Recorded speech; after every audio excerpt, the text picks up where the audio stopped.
Let me introduce you to three babies. Three babies taking part in a unique scientific research project. This is Harper. She was born in May 2023. Florence was born 2 weeks later. And Axel was born 3 weeks after Florence.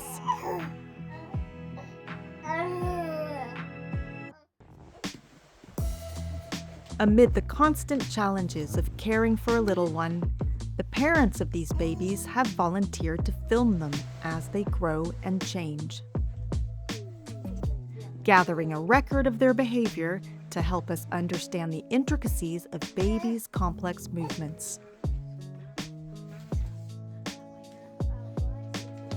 Over 100 families have agreed to film their infants for our pioneering project at the University of Sussex. For the first 8 months, they film their babies from the same angle, the camera looking down on the baby, who's wearing the same onesie and lying on the same yoga mat, enabling our team to use AI software to analyze every twitch or fidget, every leg raise, elbow bend, kick, and stretch.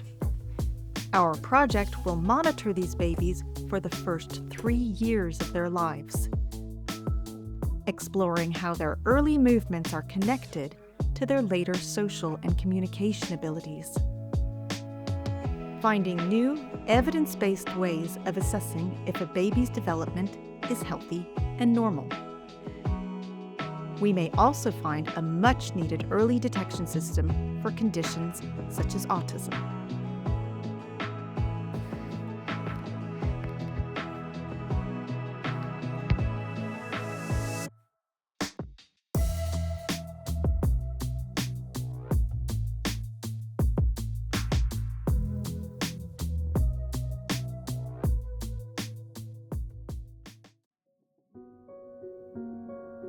This is Harper, in front of our camera for the first time.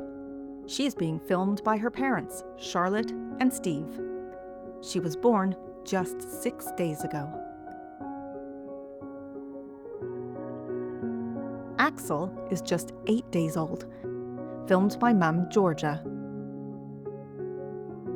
And Florence, filmed by Ellie, is 12 days old. Infants at this tender age move spontaneously, not voluntarily, and they tend to follow the same kinds of patterns. Yawning, stretching, sticking their tongues out. Their tiny bodies are practicing for the future.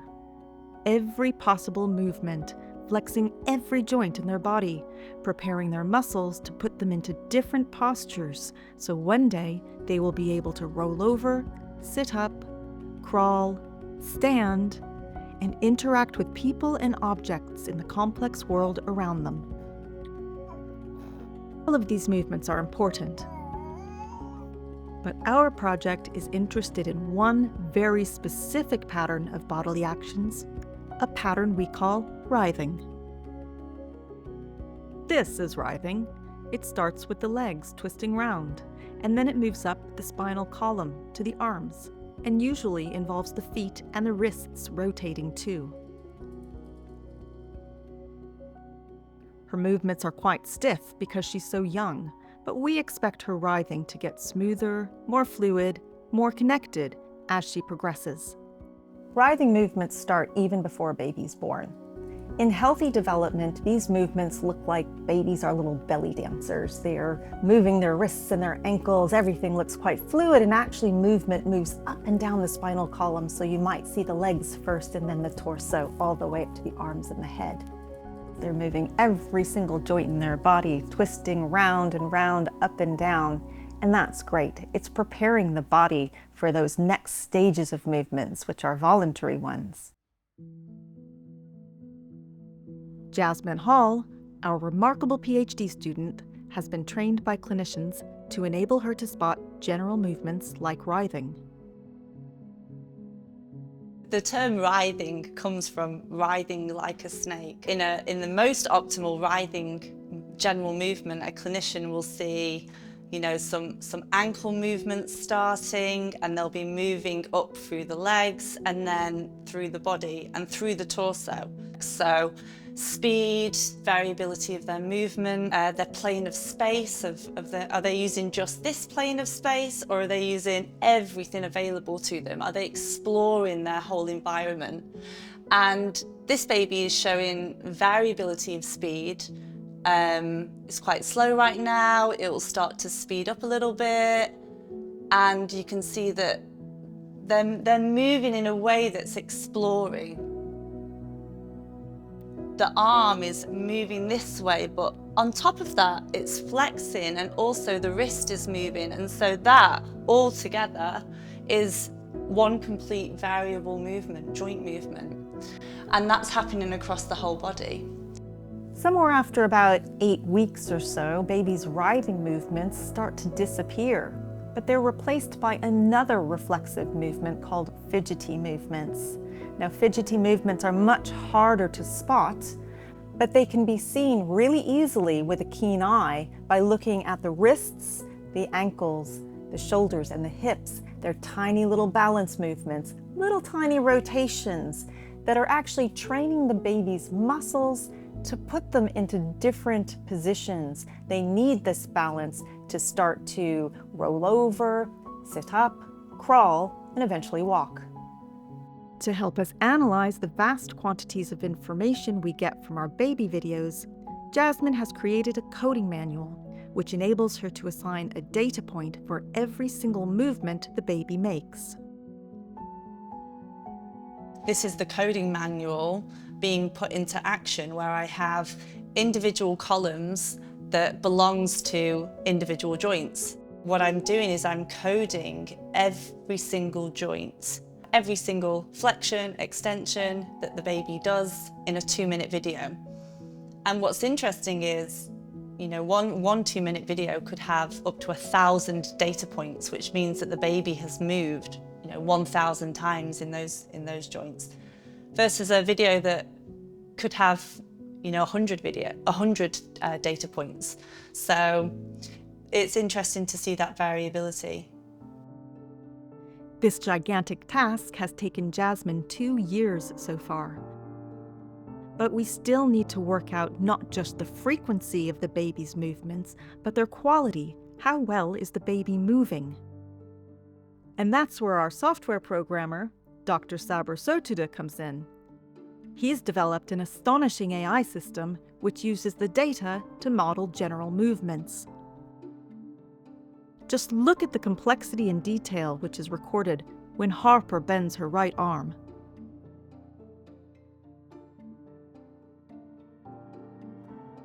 Currently, the background is white. It means that there is no movement in the elbow.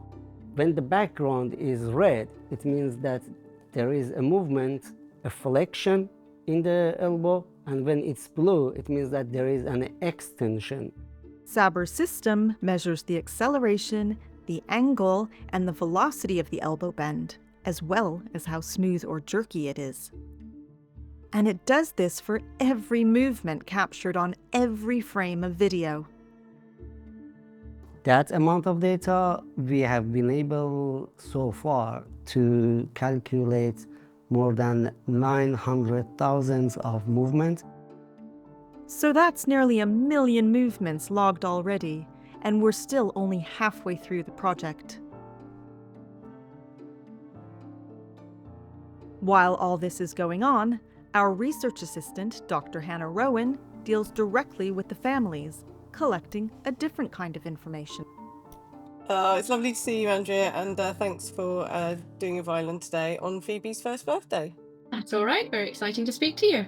My role on the study was to recruit all our participants at the start and then keep them happy and engaged and sending in their data. So I think we know the drill by now. Either every week or every other week, I conduct a Vineland survey, which involves either calling them or doing a Zoom call to go through a survey which looks at their baby's behaviour, their social and communication behaviour, and also their motor skills. Does she respond to your voice by looking often, sometimes, or never? Yes, often. Does she look at your face?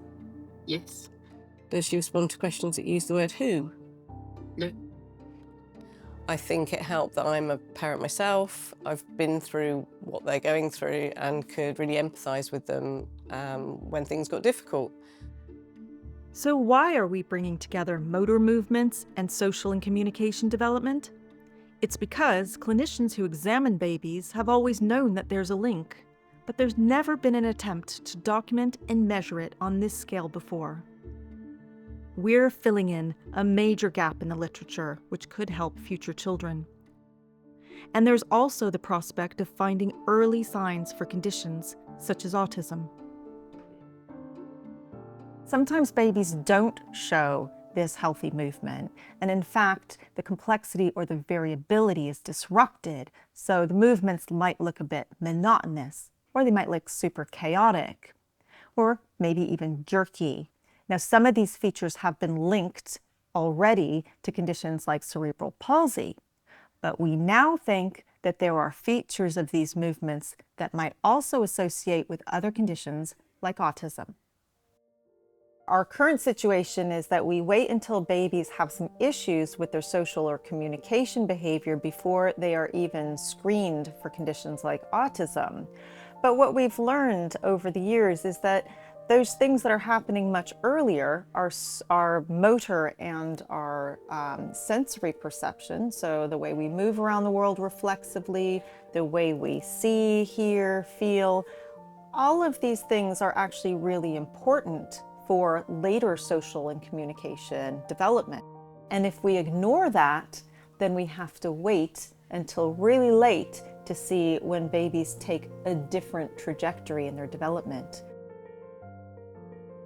What we want to do is bring it really early in life to understand how those motor movements are affecting the way that babies start to make their different postures, which affect the way that they start to navigate the social and the physical world. Because as a baby starts to move their head, support their body in sitting, crawling, standing, they're able to access many more faces in an upright position. This is pivotal for their social development. They're also able to start reaching out, grabbing objects, manipulating them. These are all really important milestones, not only in understanding the physical world around them, but it also helps them to start prepare their brains for language development. As for our 3 babies, they're coming towards the end of 8 months. They're reaching a point where spontaneous general movements phase out, and they're starting to move voluntarily of their own accord. Even if we wanted to film them on the mats, we couldn't, as they're now old enough to crawl away. But our project doesn't end here. We will continue to monitor our baby's development in other ways, analyze the information, and share the findings. We're only halfway through the Baby Grow project, but we are already getting some pretty incredible results. So watch this space, keep following our work here at the University of Sussex.